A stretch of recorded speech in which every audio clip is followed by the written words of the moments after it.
¿Cómo están, estimados estudiantes? Espero que disfrutarán de una semana de descanso. Yo sé que probablemente la mayoría de ustedes no descansaron, pero trabajaron aún más fuerte en sus ministerios, en sus trabajos seculares si los tienen, y también en sus estudios. Pero por lo menos una semana sin tener que molestarse conmigo.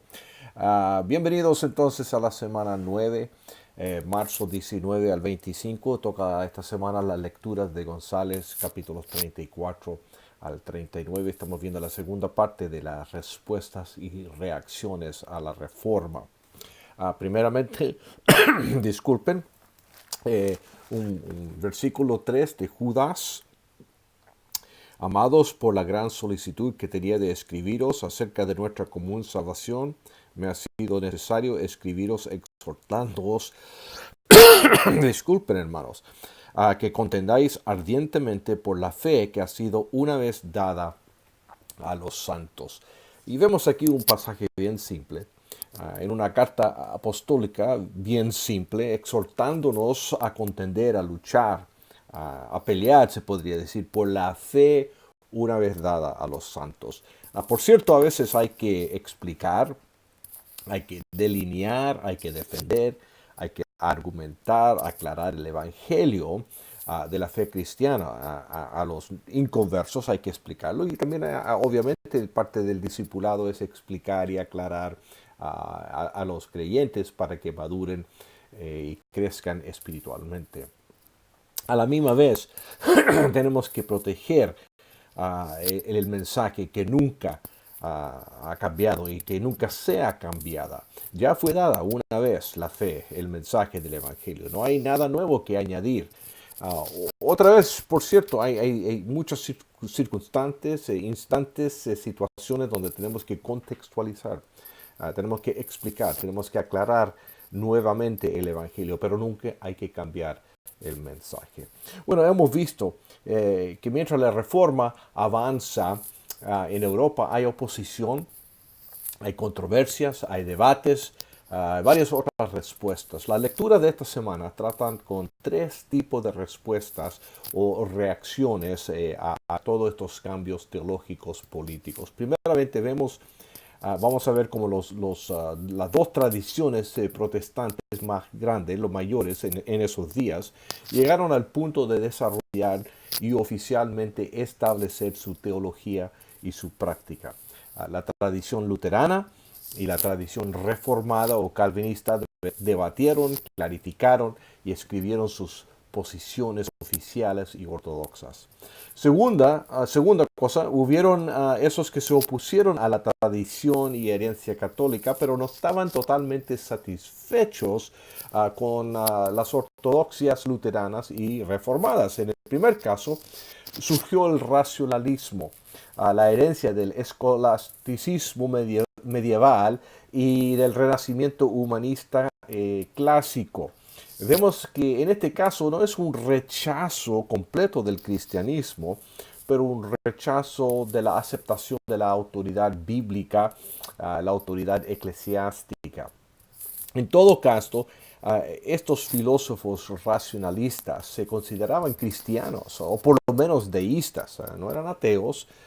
Ellos se consideraban personas cristianas, religiosas, pero buscaban la verdad que se podía comprobar por la razón y o por la observación, o sea, el empirismo.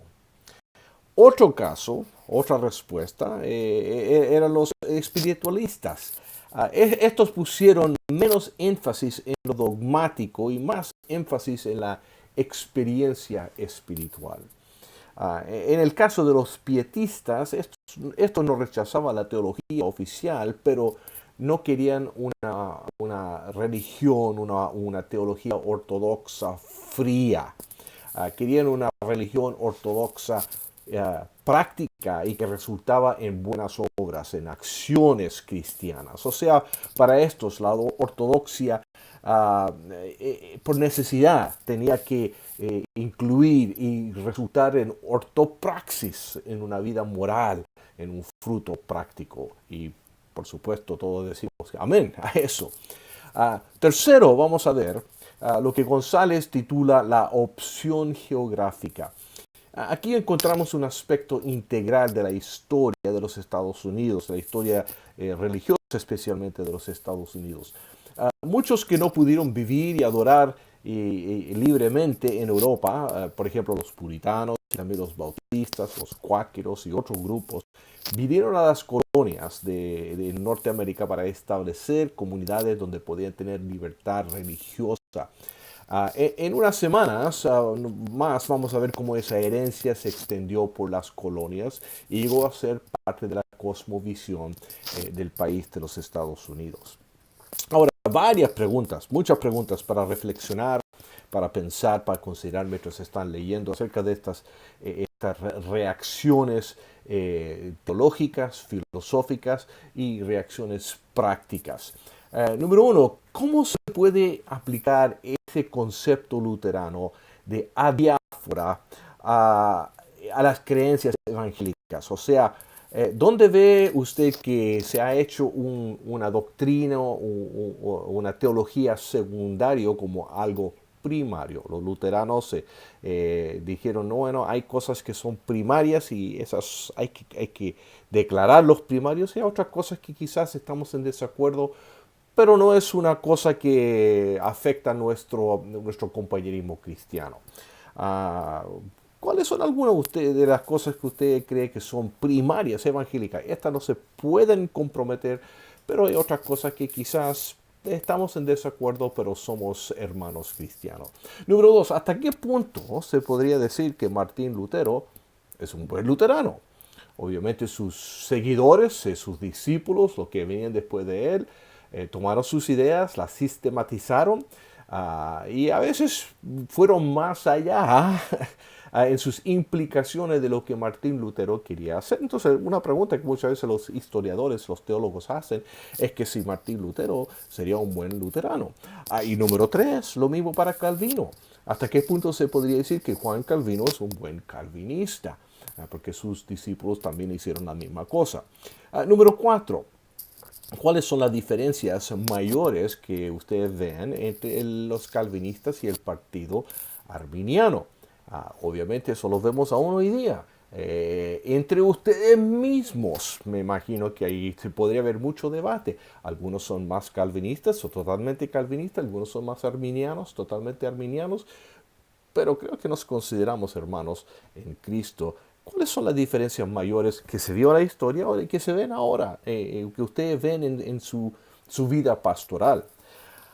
Número 5, ¿hasta qué punto se puede decir que los filósofos del tiempo de la Iluminación, Descartes, Hume, Locke, Kant y otros eran cristianos? Ellos se consideran cristianos religiosos. ¿Hasta qué punto nos podríamos nosotros, de nuestro punto de vista, decir si eran cristianos o no, ellos se comprometieron demasiado para considerarlos cristianos?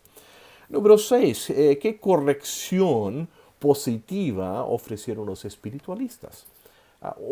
Y también, ¿hasta qué punto se fueron al extremo los espiritualistas? Número 7, relacionado con eso, ¿cuáles eran las correcciones positivas de los pietistas? ¿Y cómo ve la influencia de ellos, de los pietistas, en su propia vida, en su ministerio? Porque todavía existe esa cosmovisión pietista en los evangélicos. ¿Cómo lo ve usted en su propia vida, en su discipulado, en su crecimiento espiritual, en su madurez espiritual? Y finalmente, número 8, ¿qué puede aprender de nosotros, usted? ¿Qué puede aprender usted de nosotros, los gringos norteamericanos, después de leer el capítulo La opción geográfica? Nosotros aquí en Estados Unidos hay muchos cristianos. Muchos se consideran que este como un país cristiano, o que era un país cristiano, o que fue un país cristiano, o que debería ser un país cristiano, y ahí se puede debatir por años la verdad o la falsedad de eso. Pero ¿qué aprende usted? ¿Qué sabe de nosotros, los gringos norteamericanos, y que tenemos esa herencia evangélica, religiosa, como parte de nuestra cosmovisión de país? Muy bien, piensen en esas preguntas. Y esta semana les toca el examen número 4, que cubre los capítulos de González de 29 al 39. Estudien y creo que le va a ir bien el examen. Obviamente de vez en cuando tienen preguntas acerca de alguna de las preguntas del examen. Está bien, hagan preguntas si hay confusión. Nosotros también siempre estamos aprendiendo. Vayan trabajando en su reseña. Les toca en 2 semanas, les toca la semana 11, donde eso lo único que tienen que hacer es trabajar en su reseña crítica. Escríbanlo bien, porque a mí me gusta leer reseñas buenas. No quiero leer reseñas que me cuesta leer, ¿ok? Oración para ustedes, hermanos, y que tengan una muy buena semana. Señor, doy gracias una vez más por estos estudiantes. Doy gracias por la semana de descanso que tuvieron. Y esté con ellos, Señor, ya que estamos llegando a las últimas semanas de este semestre y están ya con exámenes y foros y trabajando fuerte. Señor, ayúdeles, déles enfoque, concentración que necesitan para terminar bien el semestre. En el nombre de nuestro Señor Jesucristo.